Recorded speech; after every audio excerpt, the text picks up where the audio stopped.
Good morning, ladies and gentlemen, dear colleagues. It's a pleasure for me to present today my talk entitled Crack Path of Internal Small Fatigue Cracks in a Cast Aluminium Alloy Observed by In Situ Synchrotron Very High Cycle Fatigue Test. This work was carried out within the French National Research Project GIGADEF, carried out in cooperation with my colleagues Alexandre Messager, Arnaud Junet, Jean-Yves Buffière, Wolfgang Ludwig, Nicolas Rank, Nicolas Sentier, Mohamed Elmé, Yves Gaillard, and Yves Nadeau. And my name is Thierry Palin-Luc from the Institute of Mechanics and Mechanical Engineering in Bordeaux.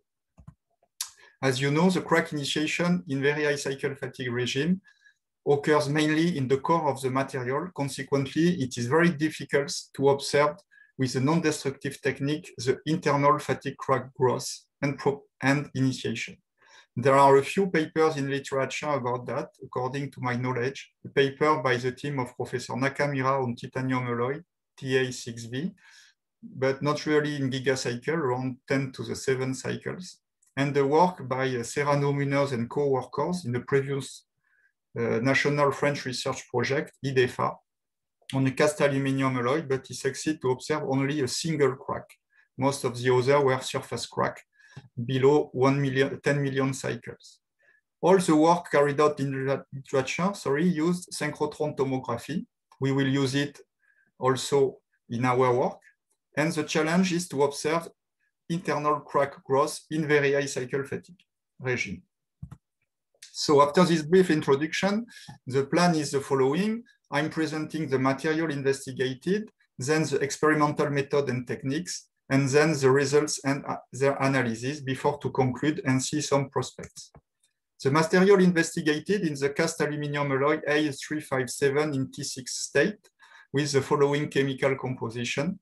Its microstructure has the alpha aluminium phase, a cubic phase centered with the C plane 111. I will come back about that, about the mechanisms. And the mean grain size is 600 micrometer with a second dendritic arm spacing around 28 micrometer. This aluminium alloy was exactly the same as the alloy studied by Serrano Munoz and co-workers in a previous French national project, IDEFA. The specimens were machined in cast round bars, similar to those of Serrano Munoz. 3 batches of specimens were studied in this work. A reference one with very, very small defects with the following population of defects. Another one with artificial centered defects. You can see here a slice by X-ray tomography of a specimen for ultrasonic fatigue test. I will show the geometry later. And you can see the artificial defects in the center, which was created in order to localize the crack initiation to be able to monitor the early crack growth after initiation. This artificial defects was was made with salt, as explained in literature previously. Another set of specimens were studied, but not presented in this talk because of lack of time, with natural defects. We also investigated by digital contrast tomography in the center of the ultrasonic testing specimen, the microstructure orientation, crystallographic orientation. This is done as published by Ludwig. So after that, I'm presenting the experimental method and techniques. So the challenge was to detect during in situ synchrotron fatigue test the appearance of an internal crack. To do that, we used the nonlinear fatigue parameter beta proposed by Kumar and al., which is computed with the following equation, depending on the fundamental amplitude of the signal after fast Fourier transform and the second harmonic amplitude of this signal. When there is a crack initiation and then propagation, the nonlinearity of the crack creates the apparition of a second harmonics, which generate the evolution of the beta parameter as shown here in orange. Furthermore, we have monitored the temperature at the surface of the specimen by infrared thermography in order to detect the dissipation in the material. Furthermore, in order to easily observe internal cracks, it is necessary during synchrotron scan to apply a static load to open the micro crack. To do that, we have developed a special system in order to load the specimen just after cyclic loading without demounting. It is very important to have a repetitive observation of the crack with low geometrical uncertainty, not to demount the specimen. Consequently, the ultrasonic testing machine here in gray with the horn and then the specimen here is fixed to a mechanical frame at the location of the horn where there is a node of vibration. And the specimen is loaded classically. During the test, the vibration of the free end of the specimen is monitored by a laser vibrometer in order to compute the beta parameter. And simultaneously, during the test, the temperature is recorded by infrared camera. When a crack is detected, the cyclic loading is stopped, the camera is removed, and a static load is applied to the system. To do that, a special geometry was designed for ultrasonic fatigue test. This specimen has a shoulder here, you can see, and this shoulder is put in contact with a load sensor in order to measure the force applied to the specimen during X-ray illumination and X-ray scan. You can see here a scheme and a picture of the testing machine at the synchrotron. So the principle is the following. At the top, there is a classic ultrasonic testing machine with a piezoelectric converter and the horn that is connected to the mechanical frame at the node of vibration. And at the bottom here, the vibration is measured by a laser vibrometer.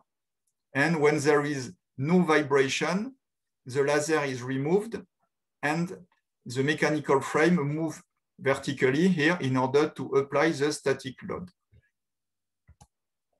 With this system, the operating procedure is the following. A first scan is done at the beginning of the experimental test at 80% of the desired stress amplitude. Then cyclic loading at 20 kHz is run up to the detection by the nonlinearity beta parameter, the detection of a crack initiation. Then the vibration is stopped and the static load is applied for tomography. Tomography allows us to check if there is really a crack to avoid any parasitic detection, which can occur sometimes. If there is really a crack, a second fatigue test is done in order to propagate the crack. Then the test is stopped. A new scan by tomography is done, and so on. We repeat it up to either the failure of the specimen in two parts or the desired number of cycles. Simultaneously, during all the fatigue tests, infrared thermography is recorded. Now I'm presenting you the results and the analysis. So first you can see here the SN diagram with in open symbol literature data and in a black symbol the data from this study.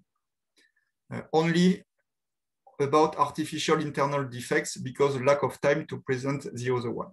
So I am illustrating in this slide for 4 specimens.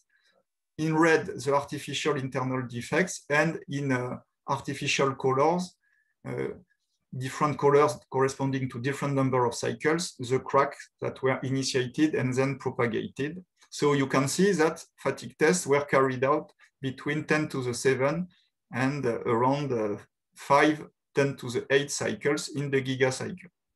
Details can be found in this paper by Messager and co-workers. So first about specimen 56. So this specimen was initiated a crack after 1.8 10 to the 7 cycles. This is the crack A, which first propagated between the first block of 10 to the 5 cycles from the green to the yellow crack. And then this crack was stopped. It doesn't propagate anymore. But another crack, B, and the third one, C, initiated later during the other cyclic loading. And the first crack doesn't propagate anymore, but the other one propagates. So it shows that the initiation can be stopped even in gigacycle fatigue, and other cracks can interact. With this specimen, we were able to quantify the kinetics of the internal crack So to do that, the crack advance has been measured perpendicular to the crack front at different locations.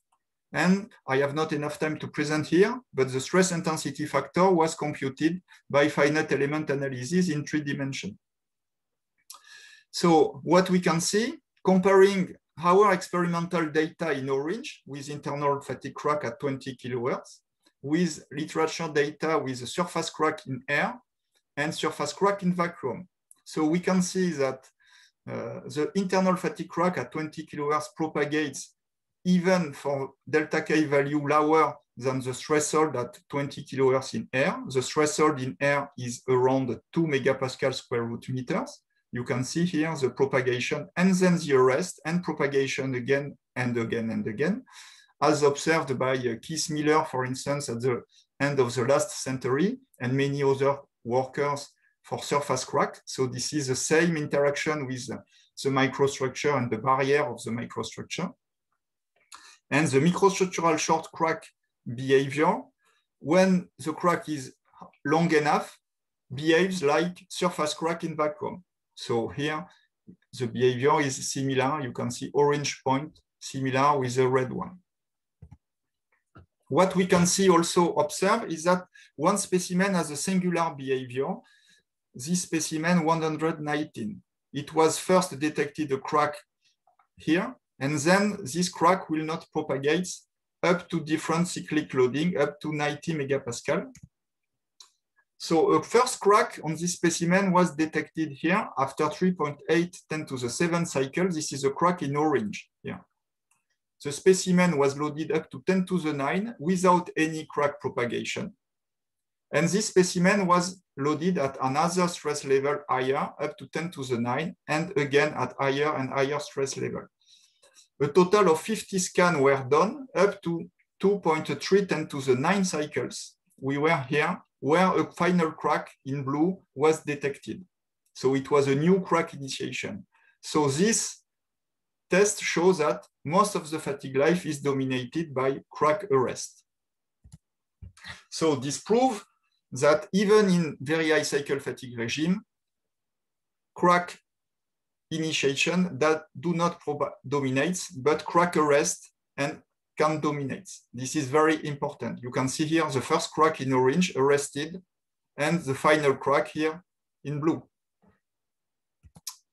This final crack here interacts strongly with the microstructure. This is illustrated here with two cut perpendicular to the axial loading. So the force loading is perpendicular to the screen. You can see here the crack which bifurcates at the grain boundary. Here, the grain boundary is in white after gallium impregnation of the specimen. So this is very important to show that the strong interaction of the crack with the grain boundary. Furthermore, we know the crystallographic orientation of the grain by digital contrast tomography. And we can see that, for instance, on the grain 6, the direction of the crack propagation is on the slip system 111 in the direction 011, which has a Schmidt factor very close to the theoretical maximum value 0.5. This demonstrates that the crack growth is in mode 2. Let me come back to the specimen 119.